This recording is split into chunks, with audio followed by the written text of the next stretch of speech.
All right, shalom, shalom. First off, I'm going to give all praise, honor, and glory unto To Yahweh, Bahashem, Yahweh Shai, Bahashem, I Achakwadash. want to give double honors to the apostles, elders, and bishops of GMS, and a salutation unto the elect. This is the GMS Fort Nebraska. Just brother Yatazakba here with You call him off? Kawashab. Khan. And in this lesson, what we wanted to get into is how here in America, we're about to go through kind of a Great Depression 2.0. Based off of prophecy, we know that this economy is going to crash. We know that this dollar is going to fail. And in this lesson, what we want to get into is basically giving a comparison between now and what was going on during the Great Depression, patterns that we see, showing how based off of things that was going on back then, we see similar things going on now that's pointing towards that, like a Great Depression today, and just get into it and get into some scriptures. Lord willing, the lesson is edifying. Do y'all brothers have a precept y'all want to start with? Okay. So, as a matter of fact, I think I'll start with this precept real fast. Because this precept is really going to ring true as we go throughout this lesson and speak on the different points. I'm going to start off with that second Ezra chapter 16 real fast. Come on.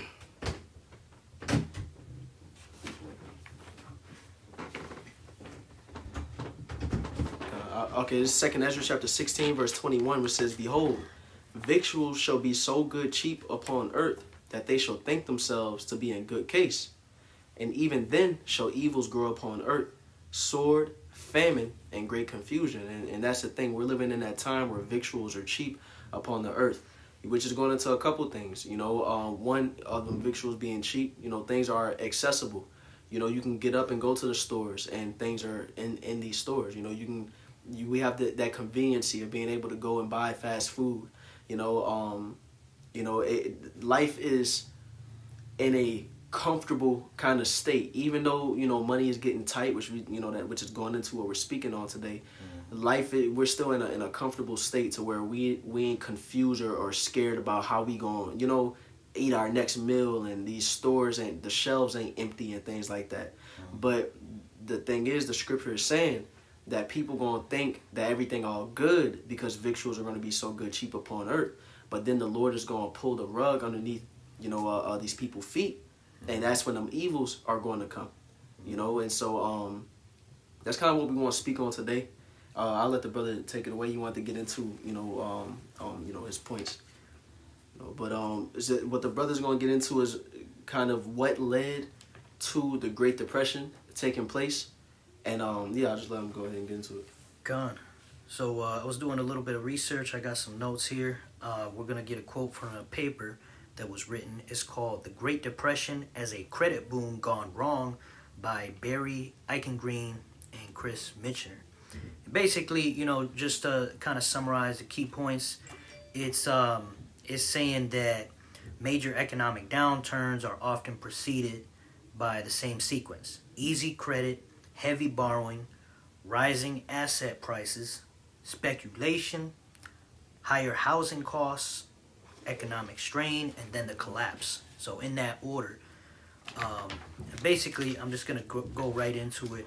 Page 5, it says, "We conclude that the credit boom view provides a useful perspective on both the boom of the 1920s and the subsequent slump. In particular, it directs attention to the role played by the structure of the financial sector in the interaction of finance and innovation." And basically, just in simple terms, it means the passage establishes the foundation of the credit boom, interpretation. So,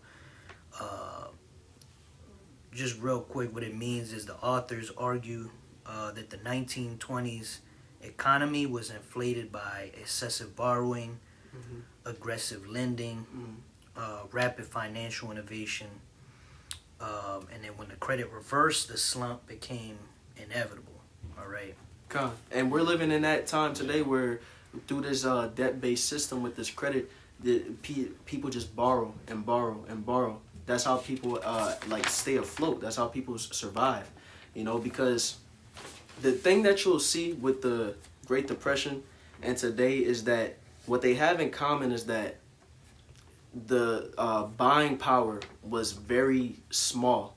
You know, your dollar wasn't doing much. But the difference between the Great Depression is that they were dealing with deflation versus today you're dealing with inflation. That's why when you kind of look up and try to see comparisons between the Great Depression and now, a lot of people will say that there isn't similarities, but there are, because they were just going off of the fact that it was a deflationary period back then, to where, you know, things got so cheap that these companies had to pay their workers less, and so people were making less money, but all the debts that they owed were still the same price, so it was harder for them to pay them debts off.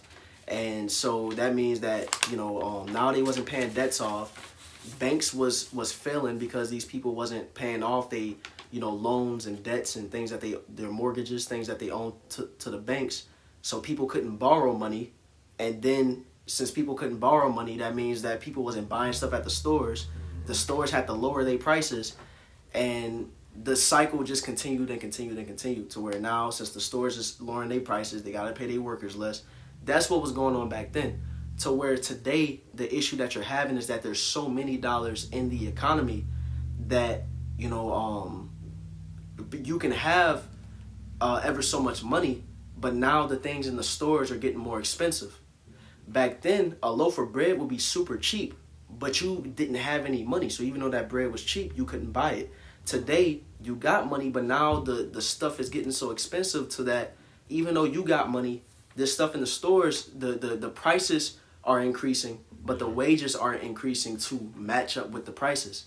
So we're getting into a same space to where, you know, it's like now you're, you know, from past years, you're going to the stores and you're leaving with less stuff. Right. And it's getting worse and worse and worse. It's going to get to a hyperinflationary point, you know, and there's different things going on which are causing these things. You know, do y'all brothers have any points? Yeah, like, and on top of that, that's a beautiful point. Because on top of that, with not only the prices going up, you gotta also insert within there that shrinkflation.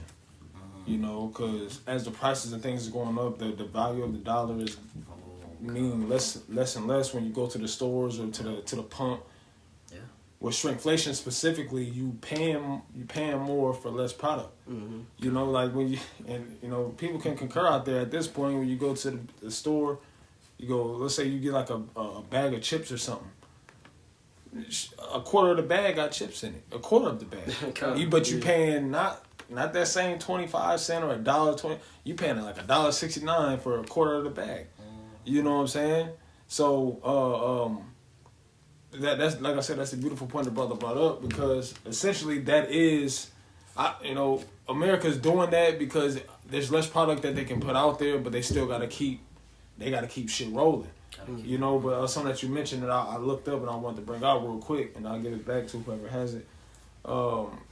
As far as debt keeping a country operating, well, I put specifically America. Does debt keep America operating? And it says yes. The national debt is critical for the U.S. government to operate, and as it funds government activities through borrowing.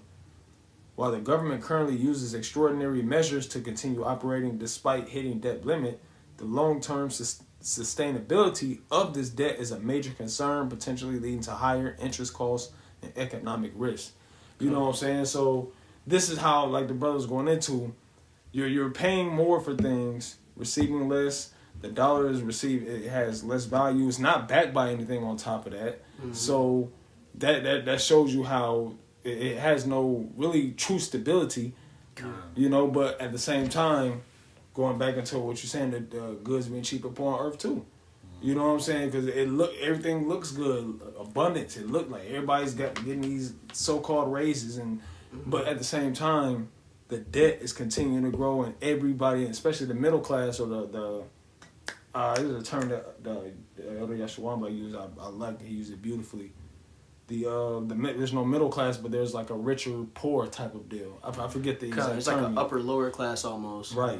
You know, so that's becoming more and more on the forefront. at this Yeah. point. But yeah, that's all I want to. That's bring that up. wealth gap, you know, Right. where you got you got poor and rich getting further apart from each other, you know. And I wanted to go into my next point, just kind of going into some connections between, you know, what was going on with the Great Depression back then, or before the Great Depression happened, and then what's going on in the years prior to 2025. Okay, some similarities is, you know, credit was booming. You know, debt was high across households, corporations, governments. Rents and mortgages rising rapidly, straining households and businesses. You know, and the same thing with it's almost like the stock market. You know, they're playing with the prices of the housing, and then now they buying up all these houses, these rich people, and then but nobody's dwelling in them. You know, because it's just to make a profit out of it. And that's what's going on in 2025. Is like the houses are going up and up in value, but nothing's changed. It's the same old house, you know. But it's basically less houses to available. So now that house is more expensive because there's less of them, you know, for people to buy. Exactly. Yep. That's exactly right. You know, and the thing is it's not just the housing. You know, like we spoke on, the food is getting more expensive, the housing is getting more expensive, but childcare is more expensive, healthcare is more expensive, and the thing is, with you simultaneously you have these things going on, and what just happened? They cut the SNAP benefits. You know, so it's making things just more and more difficult for people to sustain themselves, to where, you know, people are in need. They're looking for a solution. You know. And so, what was y'all brothers speaking about with the tariffs? One of y'all was going into the tariff act that was causing things to get worse as well. There's the Smoot-Hawley tariff act, right? Which doing some research on that. That was the purpose of that was to no, it was to put some type of relief on the economic system, pretty much to that's the same around the same time that Scott-Hawley Act came out. That was around the time with Social Security, right? Roughly about in the same area where that's where now with Social Security, that was issued because was that post Civil War, you know, once America got done with that war, they couldn't fund all the building, you know what I'm saying? So they had essentially they had to borrow from Europe. Right, and when they couldn't pay back those expenses, that essentially led to that death, and that Scott-Hawley Act was to give relief to the farmers. You know what I'm saying? To give relief to those because with a tariff, the thing is when you're putting tariffs on these different countries, different exporting countries, you know, that are buying your product, then once you're doing that, I guess some of those places, some of those like China, not Venezuela, it's China, a couple other places. God damm, Salakia. You look it up real fast. Yeah, I'm gonna look it up. I'll look it up for you, Salakia. But you know, when you put these taxes on these people, because that's like the Apostle Tahar coined it. You know, upon the research I've done, also upon that statement, it is just a fancy word for a tax. When you start taxing these people and you're charging more for that specific product like corn or some natural resource, then guess what? All right, well, that's too expensive for me. I can't pay that. Or I don't want to pay that. So, you know what? I'm going to go somewhere else.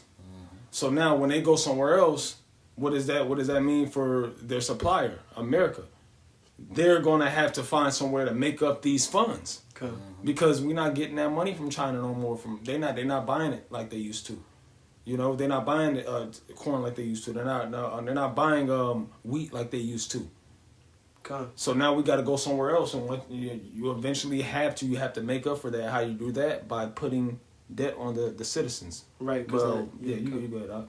Con. And then on top of that, Salakia, I did want to just mention a couple of these countries real fast, because China, like you mentioned, India, the U.S. is putting tariffs on, Japan, Canada, Mexico, you know, and like the brother said, this is where, you know, where deals was being done to where the U.S. was getting, you know, their food, you know, their steel, their oil, you know, all these different things, you know, and that's, you know, hurting the economy because these countries basically say, you know what, we just ain't going to deal with you no more. You know, it backfired on the U.S. basically with these tariffs that they was doing. You know, now at the same time, can we grab Ecclesiastes chapter 12 verse 3, Baba Kushah, because at the same time as you have these factors, you also have job loss. That's a major similarity between now and the Great Depression, because during the Great Depression, job unemployment was the highest that it's ever been before. Now, the percentage, when you look up the statistics, they're gonna say that it's not nowhere near the job loss that there was before, which there's truth to it. But we have to keep in mind we're dealing with an inflationary period, to where even though unemployment is only about at 5%, you have a lot of people amongst the employed to where they're barely making enough money to get by.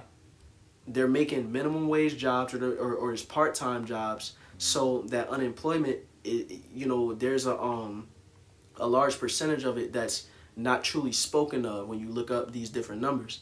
To where they're living paycheck to paycheck, and it's like if you lose your job for a week or two, you on the verge of disaster. Yeah. It's almost up for you. Now, that unemployment rate is rising because you got AI taking people's jobs, you got these robots taking people's jobs, and that's only going to get worse and worse. You already got these different technocrats, Esau, saying that we ain't gonna need humans for a lot of things, that these robots are more efficient than humans when it comes to doing these certain jobs, and we see them coming in and taking these different call center positions. These different positions where it's just like talking, even like when you go to fast food places, a lot of them, when you get to the radio, it's a robot that's talking to you. These different manufacturing jobs, they got robots in these factories that's coming in and doing the jobs that humans would once do. Well, we can grab that Ecclesiastes 12 and 3 though. Khan, I got you. Ecclesiastes chapter 12 verse 3. In the day when the keepers of the house shall tremble, and the strong men shall bow themselves, and the grinders cease because they are few. The grinders cease because they are few. That's the time that we're coming into. Those grinders are speaking about workers. Just like, you have people who have jobs or that's trying to get money. They say that they grinding. Well, that's getting lower and lower. A lot of jobs, a lot of stores are closing and they're moving to just doing online like businesses. So that's going to do what? That's cutting out a lot of cashier jobs, a lot of retailing positions. We're seeing a lot of these different a lot of chains just shutting down completely. A lot of job cuts. Oh yeah, thousands upon thousands. There was I just spoke to the brother Yatazak about it before camp. Verizon's cutting 14,000 jobs, starting in September 30th. Let me see. Major. You got something you was about to say? No. I was trying to think of the term because what is the BCI? Because you mentioned with the jobs being cut because even during with the shutdown, a lot of people is like a 750K federal workers that lost their jobs. Amazon like 48,000. Like you just mentioned with that, but a beautiful point the brother brought in was with the these AI robots coming in and taking a lot of these jobs too. It's going to be forcing a lot of these people who are losing those positions to rely on a system to take care of them. And guess what? The majority of us, I'm gonna say us because we've been in Babylon, man. We've been in Babylon. So I'm just saying generally. We've been here relying on a system. We've been relying on getting paid every week or bi-weekly, getting paid a salary, so on and so forth. Welfare, benefits. All this shit. So once all that is gone, or if you don't have a job to go to receive that paycheck, and they're saying, hey, well, all you got to do is sign up for this, and that, and we'll give you X amount of dollars, so you'll be sufficient. That UBI, the Universal Basic Income. That's what it is. What was I saying? BCI? UBI. That's what the UBI. And I wanted to get into that. After we was making the points, because that's the thing. Esau believes in order out of chaos. And the thing is, whether the chaos is natural or orchestrated, Esau will come in with a solution, like the brother is saying, the UBI. We see Esau setting a stage, creating an issue and a problem to where, like, look at the system of debt that we're under. Look how the U.S. dollar is just going up. If you look up the U.S. debt clock, it's 36 or 37 trillion dollars in debt. Every second, that's $100,000 more going up in debt. You can never pay that off. This system is destined to fail, and it was always destined to fail, because what this system was supposed to do is get people used to it, get people ingrained in it. Like, this is all, like, the only thing that people depend on, and then once it fails, they're going to need whatever else Esau provides them afterward, like the brother is saying. You know, and so so like I got like a couple bumper shot. Go ahead, you got it. This is Habakkuk chapter 2 and verse 6. Shall not all these take up a parable against him, and a taunting proverb against him, and say, woe to him that increaseth that which is not his?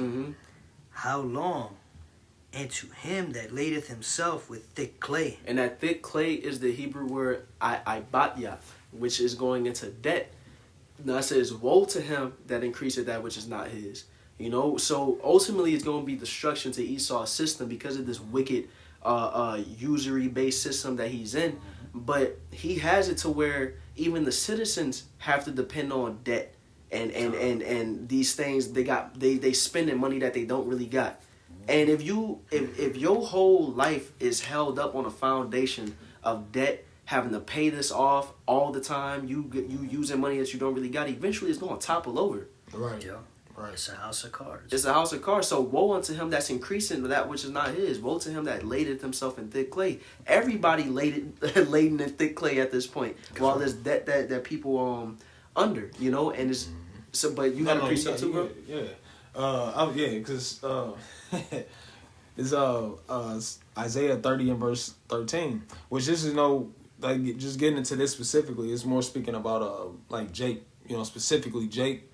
But with this specific passage, it applies to everyone, right? This is Isaiah 30 and verse 13. It says, therefore this iniquity should be to you as a breach ready to fall, swelling out in a high wall, whose breaking coming suddenly at an instant. And like, as I said before that, I was talking about perverseness and oppression, which the nation of Israel, we did that by leaning on to Esau Edom's system, leaning on to him, his ways, his idols, so on and so forth. And when you think about it, also it can apply to those benefits, and too, because I seen a video where this chick, she was mad as hell. She's talking about going back to that crisis where everybody's sitting in their cars. This chick, she's in the car, she's talking about, you supposed to, I pay my taxes, y'all supposed to take care of my kids. Y'all supposed to feed my, well, that's because, why? How are, because you're relying on government taxes, you're relying on government assistance, you're relying on all these things that Esau Edom provides. And it's not just Jake, it's the whole world. You heathens too. Everybody's stressed the fuck out, man. But guess what? This is something that's been written aforetime, that these type of times were going to come where people were going to be in high distress, right? We was always supposed to lean upon Yahweh Shem Yahweh Shai, but here it is. We're here. We're at where we're at. Now it says those that are relying solely on that is going to be, as it says, a breach ready to fall, swelling out in a high wall, whose breaking coming suddenly at an instant. And we're seeing that breaking coming right now, man.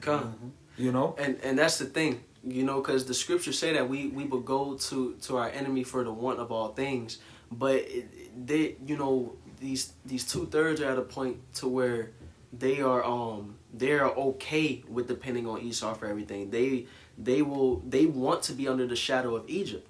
The difference, the scriptures say, use this world is not abusing it.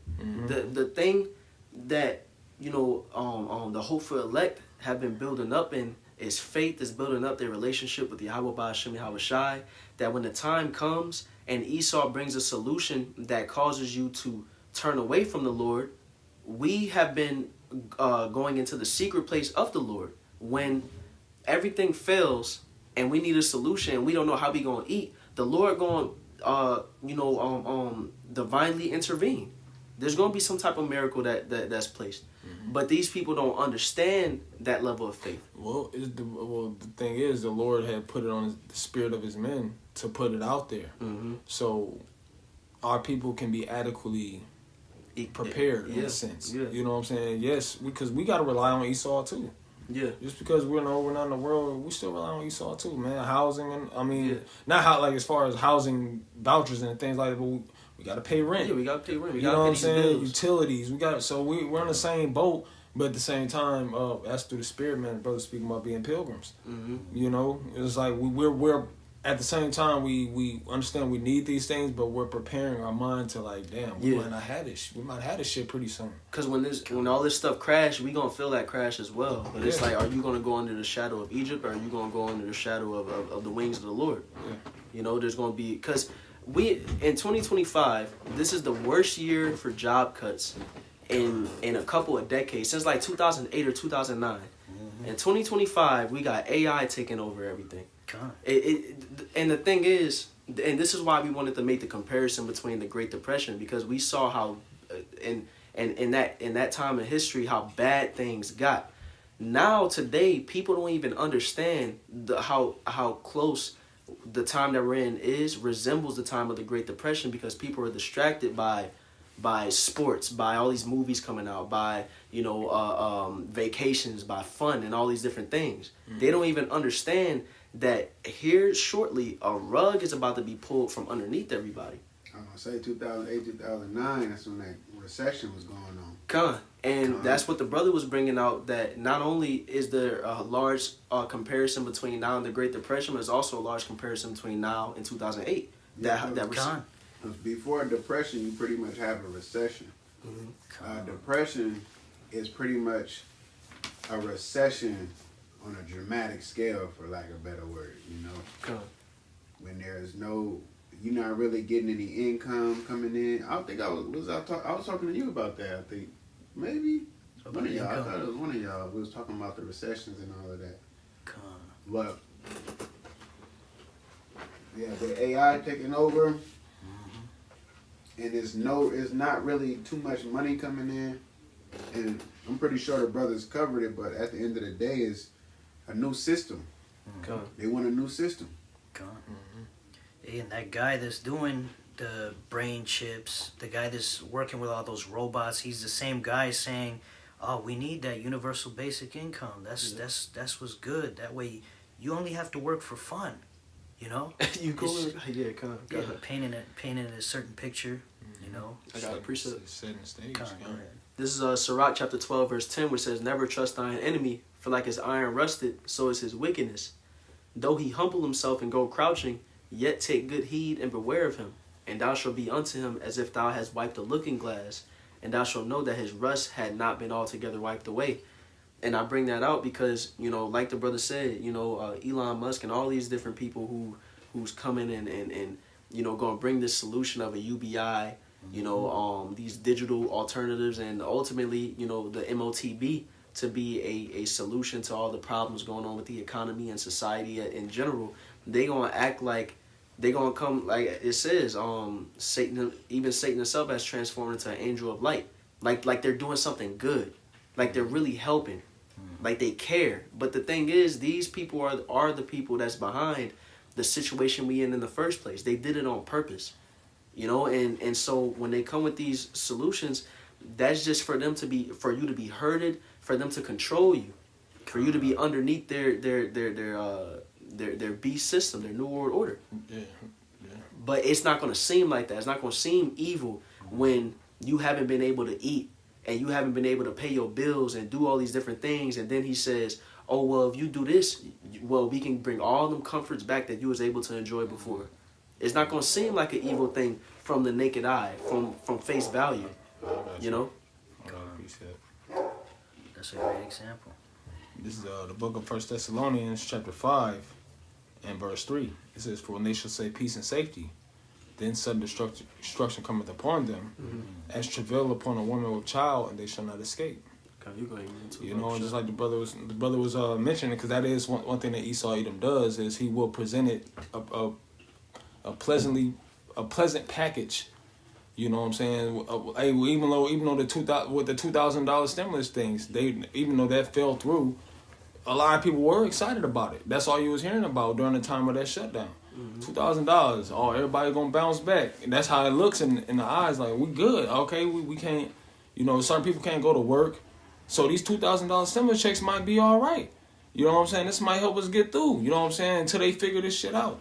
You know, then the government open backs up. But you know, just as an example, giving out these different incentives. You know what I'm saying? Or not incentives, but benefits. All right. That's why I can I get one more precept? Yeah, of course. It's Job chapter 20 and verse 10. It says, "His children shall seek to please the poor, and his hands shall restore their goods." You know, and that's and on the same lines. Esau Edom trying as in an appearance to seem like he's helping the people out. He's a people person. I'm gonna give you these benefits. I'm gonna give you these food stamps. I'm gonna give you housing. Oh, that's all right. Don't worry about paying. We'll give you an extension on this. Pretty much, you're in like on a late bill, right? They're in appearance of aid, right? But at the end of the day, when we look back at the stimulus checks, and we look at that, essentially, that's something that we're gonna regret, because once we start relying on this so much and it's taken away, now it's like, damn, what do we do? Because we have nothing else. Right? And I'm saying this in a general statement as far as Americans, we have nothing else because we've been built to rely on what Esau Edom is providing us. You know? I got a precept for him.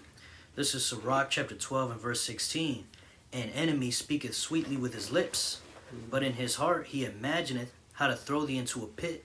Because at the end of the day, in that pit is like a trap. You know, that the MOTB is a trap at the end of the day. You know, when you get into that, you know, what it prophesies in Revelation 13-16 of that mark, is the Greek word charagma, and that charagma is basically a stamp that is basically marking you as Esau's cattle, as his slave, as his you know, you on his side now instead of Yahweh Bashem and Hawashai. But Esau gonna speak them smooth words that's gonna caress you into that trap, you know? Yep. And it continues, he will weep with his eyes, but if he find opportunity, he will not be satisfied with blood. Right, so Esau don't really care. Read the next one too, bro. Come on. Verse 17. If adversity come upon thee, thou shalt find him there first. If adversity come upon thee, thou shalt find him there first. Because who created this system? Esau created it. So when all these evils start to come, and it starts to fail, who's responsible for it? He is. You know, when all this chaos that we about to come into, the system crash, you know, SNAP benefits being cut, all these things, people losing their minds, Esau been orchestrating and putting in things to make that happen. That's the Order of Kale. Yep. What's the old boy name? Mysterio. Con. He create the crisis and he come in to be the hero. That's what Esau is. That's a fire example. You know what I'm saying? That's how exactly he's creating all these problems. He come in, he saved the day, and you look at him as if he's the hero. You know, you have no choice but to look at him.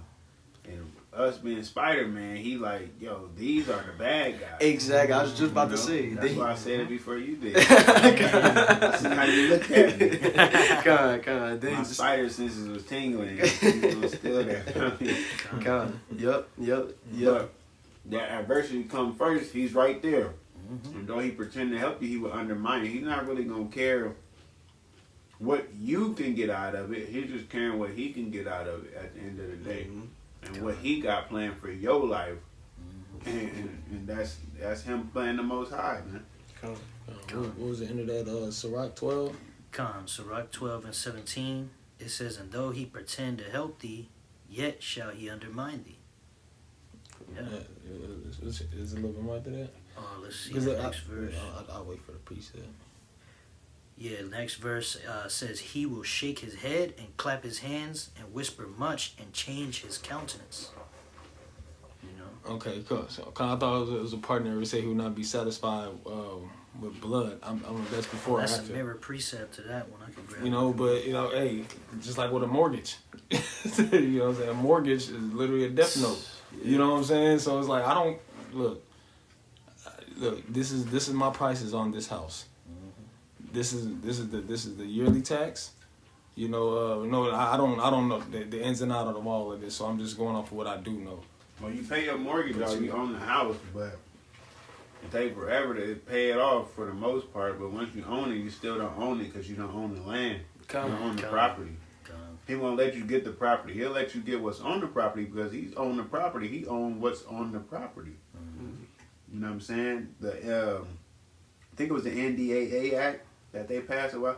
Everything that we have, they can confiscate your car. They can confiscate your house. Like, this is what we dealing with. We dealing with a man that will make it seem like you own what you have.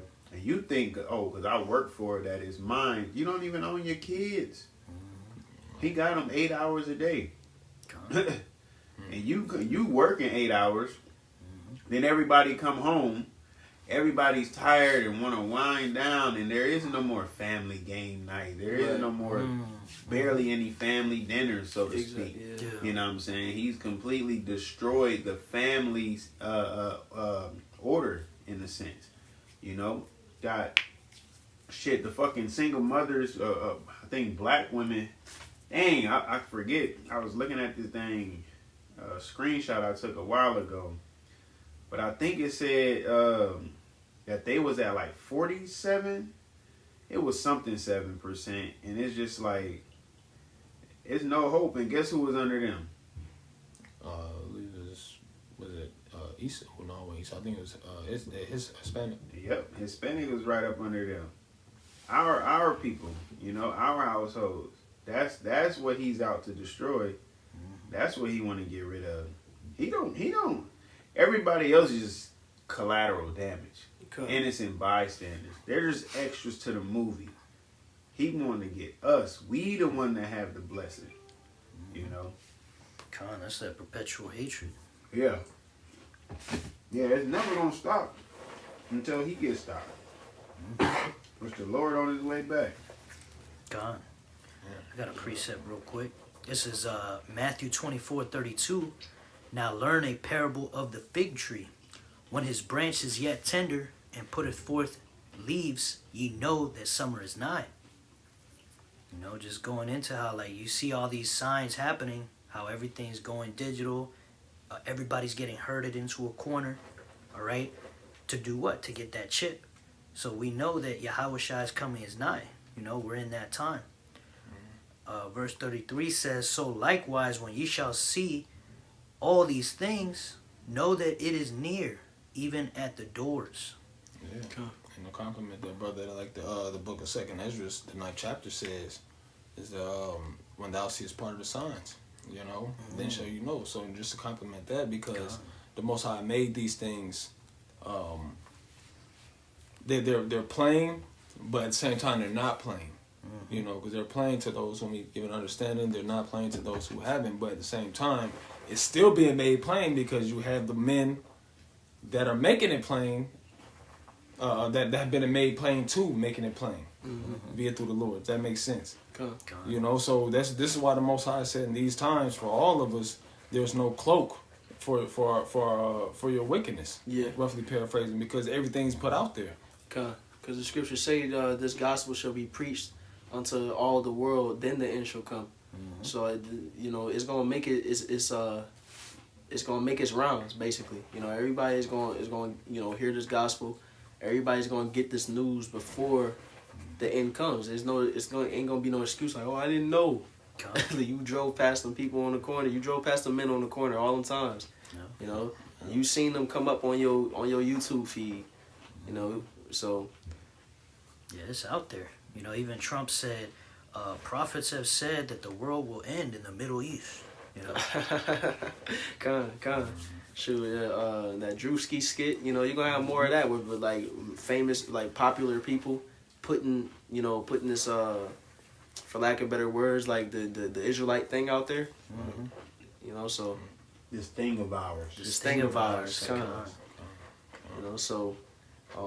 You know, on top of that, you got, you know, on the backhand of the prophets, you got whistleblowers. You know, Esau's own people. You know what I'm saying? And what the whistleblowers are they just helping complement what the what the men of the Lord been saying through the Spirit, so the other apostles on down, man, for years. God. You know. I got a precept. This is Psalm 64 and verse 8. So they shall make their own tongue to fall upon themselves. All that see them shall flee away. Mm-hmm. Just make the tongue to fall upon themselves. So like these prior FBI agents, CIA agents coming out and exposing certain plans with the weather and how they're operating with the food and doing certain things on the back end is now coming to the forefront via through these men who had direct intel. That book, Behold a Pale Horse, is an I believe it was ex-CIA agent, you know what I'm saying? Came out, and I ain't got into it yet, but you know, I heard about it, but spilling beans pretty much, Cool. you know? You know, and that goes into how the Most High he's putting that he's the Most High is putting that spirit in the earth. Cool. These men that's whistleblowers, they don't, you know, they may or may not know. I don't, but at the end of the day, one thing that we do know from hearing them talk, that this is the Spirit of the Lord bringing out information that the prophets may not have known, that just complements what we believe. God. You know, the prophecies is going to be adamant first and foremost. All right, that's faithful and true in itself. But that's just not a cherry on top. Just a little whipped cream. You know what I'm saying on the dish. Mm-hmm. This is just helping further complement the prophecies of Yahweh Shem Yahushua. God. And these men are also out here to let the people know, to let the Israel know what they need to do to be protected in that time, to be sustained in that time. You know, because it's, like I mentioned earlier, it's either you're going to go into Esau's route or the Lord's route. And with Esau's route, you'll be sustained for a time, but it makes you an enemy to the Most High, and there's destruction that comes with it. But the scriptures say in Isaiah 33:6, and wisdom and knowledge shall be the stability of thy times, and strength of salvation. The fear of the Lord is his treasure. These words, this knowledge that we have is going to, bring us through. It's going to keep us with, it's going to keep in mind for us that there's light at the end of this tunnel. So whatever we go through, we know that we're going to be good at the end of the day. We know that the Lord going to make something happen. We got the power on our side that made manna come from heaven. We got the power on our side that made water come from a rock, that kept our nation good in the wilderness for 40 years. Bitter water sweet by a tree. Like, He created a tree in the military. I forget. The military knew about that too. It's a certain kind of tree. But like, you talking about a power that created a tree that can make bitter water sweet? You supposed to fight against him and win? Like, come on. We talking about a power that's going to, that got angels surrounding us, protecting us. Control your dreams. Just like in Egypt, when there was pitch dark and they could feel the darkness, have that thick darkness, and they was seeing spirits and shit like. But what? Already lost, bro. The nation of Israel had light in they dwelling though. Yeah. Right. Even though you had gripping darkness in the land, the nation of Israel had light in they dwelling, and that's how it's going to be in this time for the elect. They're going to have light in they dwelling while this darkness is going on. And even in the times where these people get they, get they MOTB or they get whatever, thing that Esau going to give to them to help them out, and, it may seem like the elect is struggling. They still going to be good. They still going to be sustained, man. God. And we going to have to struggle a little bit. That's what comes with it. That's the condition of the battle. Because the Lord wants to see who going who's gonna make it past the hour of temptation. That's what it's all about, But it's a test, and if you pass it, salvation is at the end of that tunnel. That's what stays in mind with this wisdom and knowledge, So, God, I got a precept. This is Isaiah 65:13. Therefore, thus saith the Lord Yahweh Ba'ashem Yahushai, behold, my servant shall eat, but ye shall be hungry. Behold, my servant shall drink, but ye shall be thirsty. Behold, my servant shall rejoice, but ye shall be ashamed. Connor, we don't know exactly how that's going to come to pass. We don't know, the exact game plan. We don't got no step-by-step guide, but we got faith. And that's all we need. The scriptures say without faith it is impossible to please him. You know, it also says in that same chapter, faith is the substance of things hoped for, the evidence of things not seen. So as long as we have that, the Lord gonna make a way. God. You know, we have to continue to believe that. You know, what that scripture says that my servant shall rejoice, but ye shall be ashamed. God, yeah, it says, my servant shall drink, but ye shall be thirsty. Behold, my servant shall rejoice, but ye shall be ashamed. Right. So the Lord is gonna have us in a spirit to where we gonna be good, even though all this chaos and evil gonna be going on. We still gonna be like, man, like we know this what needs to take place for the end to come. Exactly. We just that much closer to the kingdom. God, you know? God. It's a beautiful thing. So hey, with that being said, once again we'll give all praise, honor, and glory unto Yahweh, Ba'ashem, Yahweh Shai, Ba'ashem, Chakodash. I want to give double honors to the apostles, elders, and bishops of GMS, and a salutation unto the elect. Shalom. Shalom.